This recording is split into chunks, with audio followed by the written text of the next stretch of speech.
என்னோட தமிழ் சேனலுக்கு உங்கள் அன்போடு வரவேற்கிறேன். மகாபாரதம் பார்த்துட்டு வரும். 2ஆம் நாள் யுத்தம் போன பதிவுல பார்த்தோம். இப்ப பார்க்க போறது 3ஆம் நாள் யுத்தம். 3ஆம் நாள் உதயமானதுமே பீஷ்மர் வந்து என்ன பண்ணாரு, தன் சேனைக்கு ஒரு கருட வியூகம் அமைக்கிறாரு. தாமே அதன் முன்னாடி நிக்கிறாரு. துரியோதன யோகத்தில் பாத்தீங்கன்னா பின்பக்கத்துல தன் பரிவாரங்களோட நின்று காத்தான். மிக ஜாக்கிரதையாக எல்லா ஏற்பாடும் செஞ்சிருக்காரு பீஷ்மர். வியூகம் அன்று உடையவே உடையாது அப்படின்ட்டு கருட வியூகம் அமைச்சு கௌரவர்கள் நிச்சயமாக இருந்தாங்க. பாண்டவர்களும் தங்க சேனையை நன்றாக வகுத்தார்கள். தனஞ்செயனும் யுதிஷ்டிரனும் கௌரவர்களுடைய கருட வியூகத்தை வளைத்து தாக்க பாண்டவர்கள் சேனையை வந்து இரு கொம்பு இருக்கிற சந்திர வடிவமாக வடித்தார்கள். திரையின் வலப்பக்கம் கொம்புல பீமனும் இடப்பக்க கொம்புல வந்து அர்ஜுனனும் சேனையின் இரு பக்கத்துல காத்து நடத்தினாங்க. அவங்க என்ன பண்ணாங்க, கருட வியூகம் வச்சாங்க, இவங்க சந்திர வடிவம் வச்சிருக்காங்க பாண்டவர்கள். இவ்வாறு அணிவகுக்கப்பட்ட இரு சேனைகளையும் ஒன்றை ஒன்று தாக்கின. எல்லா பகுதி படைகளும் போர்ல கலந்து ஒரே ரத்த கலரியா ஓடிச்சு. தேரும் குதிரைகளும் யானைகளும் கிளப்பிய புழுதி வந்து என்ன ஆச்சு, அந்த சூரியனையே மறைச்சதுன்னு சொல்றாங்க. தனஞ்சயன் மிக கடுமையாக அர்ஜுனன் தாக்கினான். ஆயினும் அவங்களோட கருட வியூகத்தை வந்து உடைக்க முடியல. பிறகு கௌரவர்கள் பாண்டவர்களோட யூகத்தை உடைக்க பார்த்தாங்க. கௌரவர்களின் முழு பலமும் யார் மேல செலுத்தப்பட்டதுன்னா அர்ஜுனன் மேலதான் செலுத்தப்பட்டது. பல பலவெனும் இன்னும் சக்கராயுதங்களும் சக்தி ஆயுதங்களும் பரிகங்களும் ஈட்டிகளும் முத்திரைகளும் பரசுகளையும் தனஞ்சயன் தேர் மேல வீசினாங்க.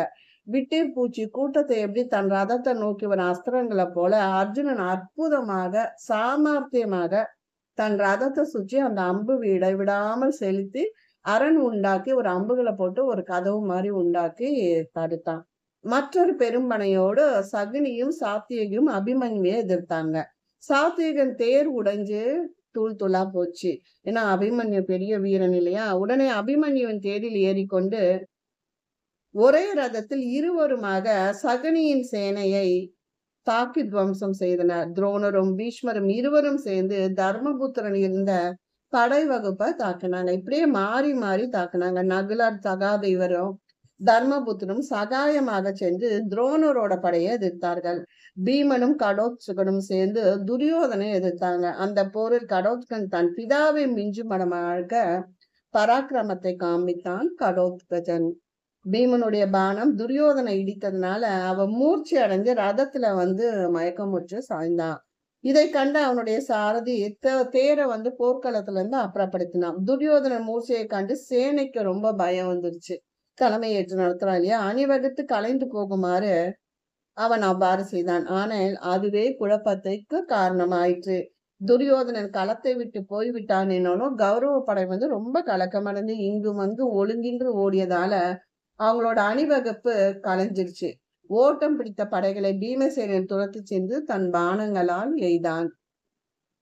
இவ்வாறு கௌரவ சேனத்தை சிதறி ஓடுறதை பார்த்து துரோணரும் பீஷ்மரும் மிகவும் கஷ்டப்பட்டு போகாதுங்க அப்படின்னு சொல்லி தடுத்து நிறுத்தினார். துரியோதனும் திரும்பி வந்து நாலா பக்கத்துல சிதறி கிடந்த சேனையை ஒன்று கூட்டுறான்.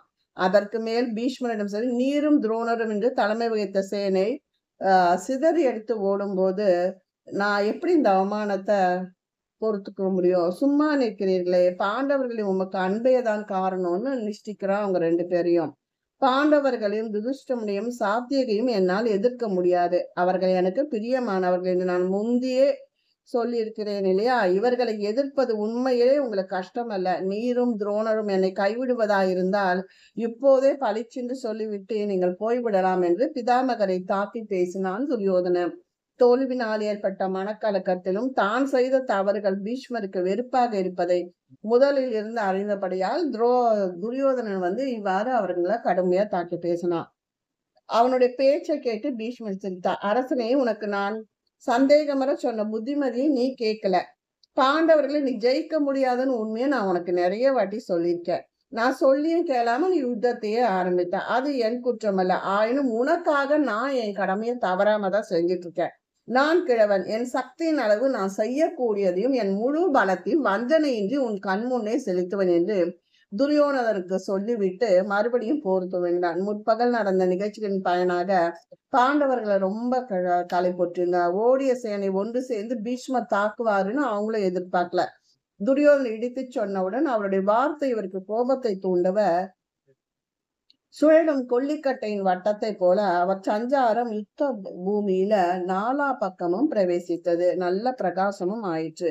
அதுவரையில் நடைபெறாத கொடூரமான யுத்தம் நிகழ்ந்தது. மாயையினால் தன்னை பல பீஷ்மராக செய்து கொண்டாரோ என்று எல்லோரும் எண்ணும்படியான பீஷ்மர் ரணக்களத்தில் எங்கு பார்த்தாலும் காணப்பட்டார். நெருப்பில் பூச்சிகள் விழுவது போல வீரர்கள் அவரை தாக்கி மாண்டார்கள். பாண்டவ சேனை தைரியம் இழந்து சிதறி போக ஆரம்பித்தது. சிகண்டியும் வாசுதேவனும் பார்த்தனும் எவ்வளவு முயன்றும் தடுக்க முடியவில்லை. அப்போது கிருஷ்ணன், தனஞ்சயனே, உன்னுடைய சோதனை காலம் வந்துவிட்டது. பீஷ்மர், துரோணர், பந்துமித்திரர்கள் அனைவரையும் கொல்லப் போகிறேன் என்று நீ செய்த சத்தியத்தை நிறைவேற்ற வேண்டிய காலம் வந்துவிட்டது. நம்முடைய சேனை பயத்தினால் தவறி இருக்கிறது. இப்போது நீ பீஷ்மரை தாக்க வேண்டும். ரதத்தை செலுத்து என்றான் அர்ஜுனன். பீஷ்மரை நோக்கி மிக வேகமாக தனஞ்சயனுடைய தேர் சென்றது. பிதாமகர் அதை பார்த்து சாரமாரியாக அம்புகளை எய்தார். அர்ஜுனன் காண்டீபத்தை வளைத்து 3 பானங்களை செலுத்தி பீஷ்மருடைய வில்லை உடைத்தான்.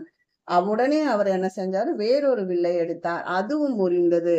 அர்ஜுனுடைய லாபகத்தை பார்த்த ஆச்சாரியார் மகிழ்ந்து, வீரனே வா என்று சொல்லி வேறொரு வில்லை எடுத்து பிழையாத பானங்களை பொழிந்தார்.